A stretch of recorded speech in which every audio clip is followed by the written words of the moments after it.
Então, finalmente começamos o tempo da nossa live, 5 minutos de live, acho que já dá pra começar a entrar no tópico. Não de Magia do Caos, mas primeiro sobre WandaVision, porque foi uma série que chamou muito a minha atenção pelo fato dela ser muito distinta de tudo que eu já vi saindo do universo cinematográfico da Marvel. Vamos lá, né? É uma série que ela apresenta desde os primeiros episódios essa proposta de dialogar com o estilo cinematográfico das sitcoms e pega isso ao longo de várias décadas, de várias eras. Então, no primeiro episódio, você vê uma sitcom no modelo mais anos 50, ali parecido com uma série que a gente pode pegar de exemplo, I Love Lucy, da década de 50, com toda aquela coisa de dinâmica de casal, de dinâmica de vida de dentro de casa de uma housewife, como a gente chamaria. Uma dona de casa. Depois a gente tem, no próximo episódio, também uma referência muito forte, marcante, na década de 60, da Bewitched, a Feiticeira. E é uma série que eu assisti vários episódios dela quando eu era criança. Não porque eu, nasci na década de 60, mas por conta de ser uma coisa icônica, clássica. E que meus pais já me colocaram pra assistir quando eu era criança, pra eu poder conhecer. Então a primeira referência que mais capturou e marcou na minha cabeça foi esse seriado. E a gente passa por uma sensação estranha assistindo de que tem algo que não tá bem alinhado dentro daquela realidade que tá sendo representado pra gente. É legal que eles intercruzam estilos cinematográficos entre esse estilo de sitcom da década de 50 e de 60 e filmes de suspense, filmes de thriller. Tem um pouco de Twilight Zone dentro do estilo cinematográfico deles, quando uma cena acontece de uma coisa que é desconfortável e você vê claramente que a fotografia da série muda. É um momento em que pegam uns ângulos bem perspectiva centralizada, reto na cara da pessoa, aquela iluminação forte em cima do rosto da pessoa para poder dar aquela sensação de suspense, de trama. Tem uma vibe meio Hitchcock em algumas dessas cenas, e eu achei legal esse diálogo de estilos cinematográficos diferentes, de gêneros cinematográficos diferentes. Porque isso, para mim, desponta numa qualidade técnica de execução muito distinta de tudo que eu já vi dentro do universo Marvel, que não é um tipo de coisa que realmente me agrada, para ser bem sincero. Eu tive momentos ali bem nostálgicos de reconhecer lá nos episódios mais pra frente, quando já começa a entrar na era dos anos 2000, referências a Malcolm in the Middle, que era uma série que eu também gostava muito quando eu era criança, porque a gente já pegou na fase que eu era adolescente, que eu tinha 10, 11, 13, 14 anos, e passava Malcolm in the Middle em alguns dos canais que eu assistia. Tem também depois, mais pro final, referências a The Office e a The Modern Family, com um estilo cinematográfico mais de aquela coisa da, entre aspas, quebra da quarta parede, de uma pessoa falando com a câmera, conversando como se fosse num documentário. Como a gente vê nos reality shows, normalmente, de reality show de cozinha, reality show de alguma habilidade que a pessoa faz. O Blown Away usa muito isso.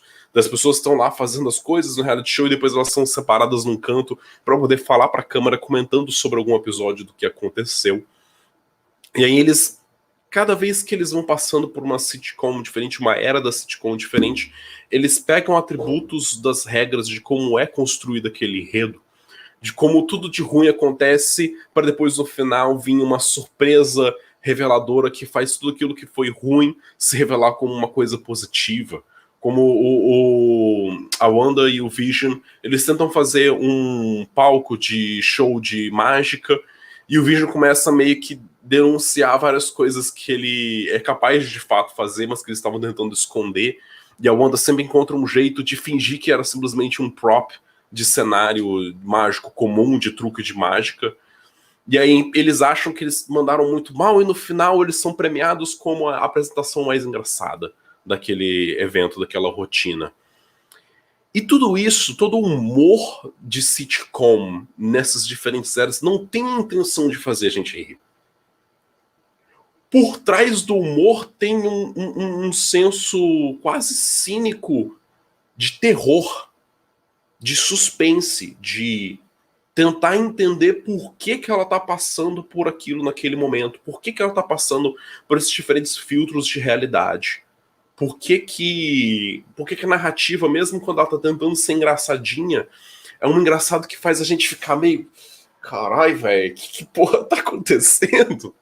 E isso me instigou muito, isso me fez interessar bastante pelo seriado. No último episódio da série é revelado o quanto que a Wanda gosta de sitcoms. O quanto que ela assistiu sitcoms na infância, na adolescência, na fase adulta dela, o quanto que ela amava aquele universozinho de 30 minutos de episódio onde várias coisas estranhas acontecem, vários problemas bobos cotidianos, fúteis acontecem, e no final tudo é resolvido e revelado e todo mundo continua feliz para sempre, onde todos os problemas familiares e desavenças são resolvidos com um diálogo ou com algum insight que um familiar tem que faz aquela pessoa se reconciliar e perdoar a outra. Ou seja, o tipo de coisa que absolutamente não acontece na nossa vida real. Opa, aterrissando aqui, Carlos, chegou na área. Fala, meu brother.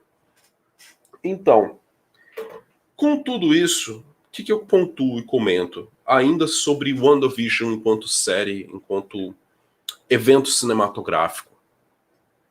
Eu achei muito interessante o jeito... Falo sobre isso agora? Falo primeiro sobre o fato de que fala sobre uma fuga da realidade. Se vocês pararem pra pensar bem.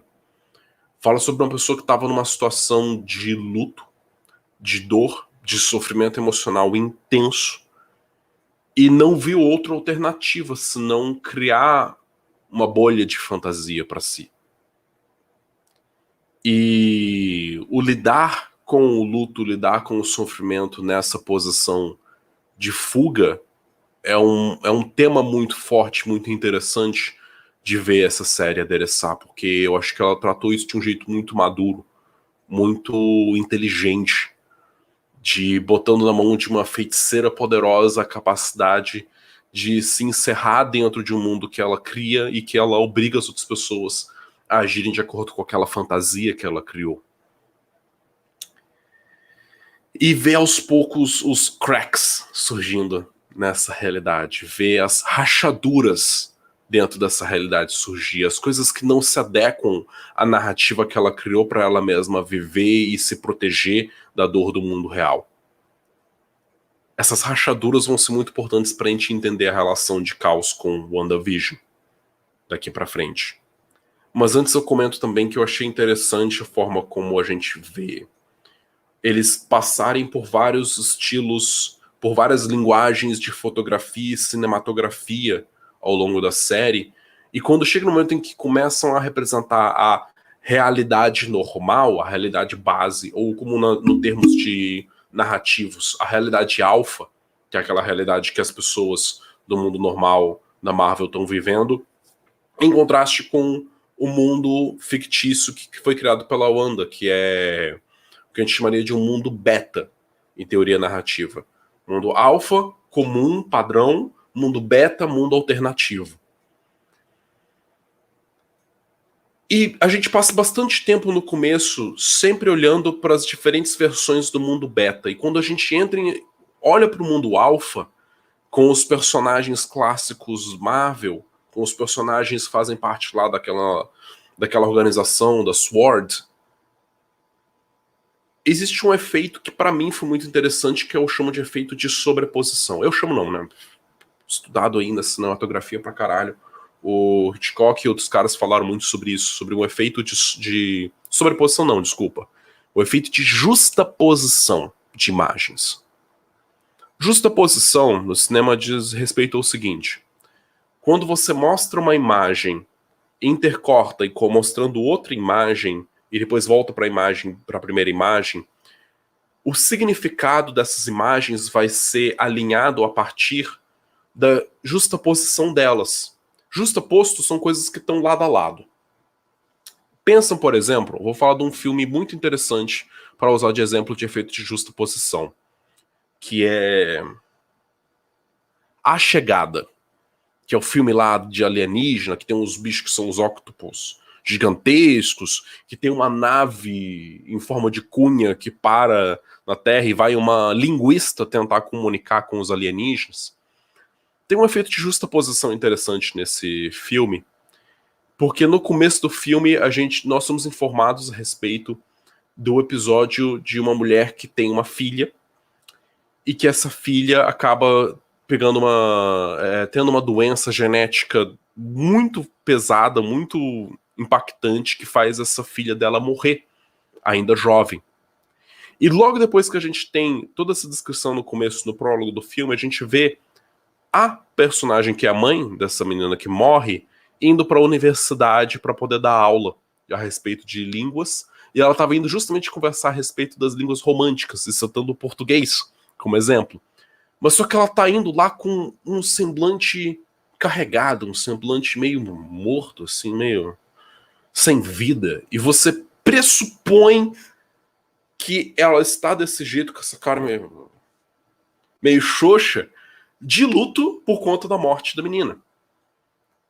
Você descobre mais tarde na história que não é isso que aconteceu. A gente é tendenciado a interpretar uma imagem a partir das imagens prévias dentro de uma história, dentro de um cinema. A gente às vezes até mesmo pressupõe uma linearidade, uma sequência nessas imagens.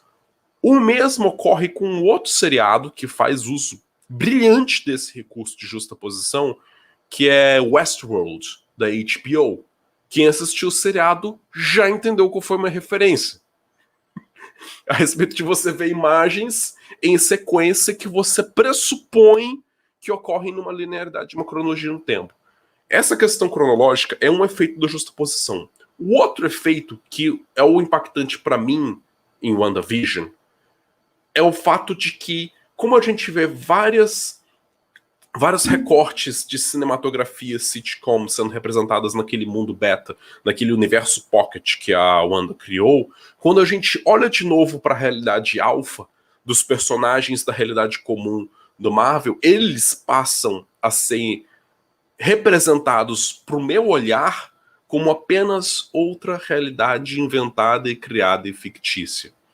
Como se a realidade alfa convencional fosse tão fictícia e criada como a realidade daquele universo do WandaVision. Porque no WandaVision, aquele universo que ela cria, você fala assim, tudo aquilo ali é falso, tudo aquilo ali é projetado, tudo aquilo é manipulado pela Wanda. E o resto também é manipulado por outros criadores, por outras criações. É tão simulado, falso, quanto a falsidade do universo da Wanda.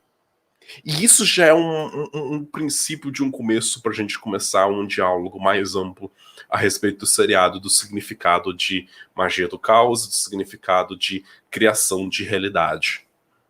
Quando a gente pensa que as realidades fictícias da Wanda são tão reais ou falsas quanto a realidade alfa basal comum, a gente ganha uma outra dimensão para entender o que significa criação ou reconfiguração de uma realidade, por assim dizer. Mas deixa eu ver os comentários. O que vocês estão falando?